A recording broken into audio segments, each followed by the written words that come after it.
There are safety rules when passing left or right. To safely pass another car, it's essential that we maintain a safe distance between us and the car we're going to pass, as well as between any cars behind us, and most importantly, between our car and any oncoming vehicles. Make sure you maintain a 3-second safety cushion between your car and the car you're going to pass. Some drivers start to accelerate while they're still behind the car, reducing their time cushion to 1 second or less. Very dangerous. Be sure you have the time and the space to overtake the car ahead and return to the right lane before an approaching car comes within 200 feet of you. And that's why earlier, I don't know if you remember, but we told you to bring a tape measure and your space-time continuum crystal. I hope you brought those. Before you start to pass, check your rearview mirror and glance over your left shoulder to make sure no one is passing you. It would be catastrophic.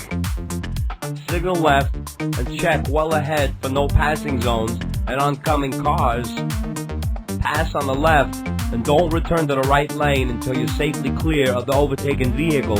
Increase your speed as necessary until you are securely around and in front of the car you just passed.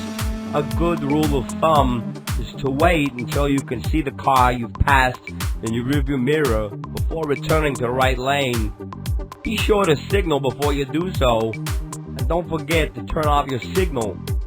Don't you hate it when you get behind those guys, leave the signals on? I saw this one guy, he had a hand signal that he left out and didn't realize it for like 10 miles. I've been behind him for 10 miles.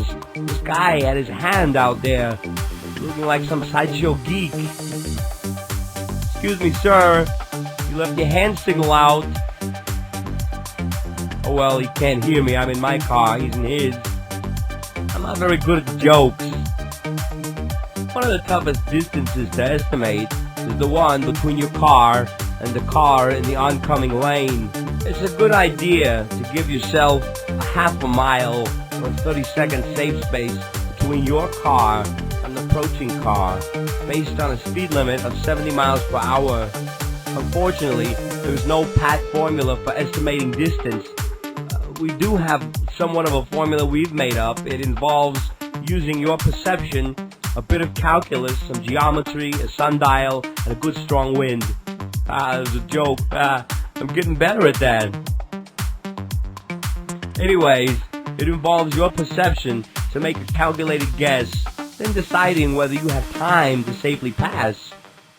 If your approaching car doesn't seem to be getting any bigger as it moves towards you, you probably have plenty of room to pass safely. Either that, or it's a cop sitting on the side of the road waiting to put you right back into one of these classes.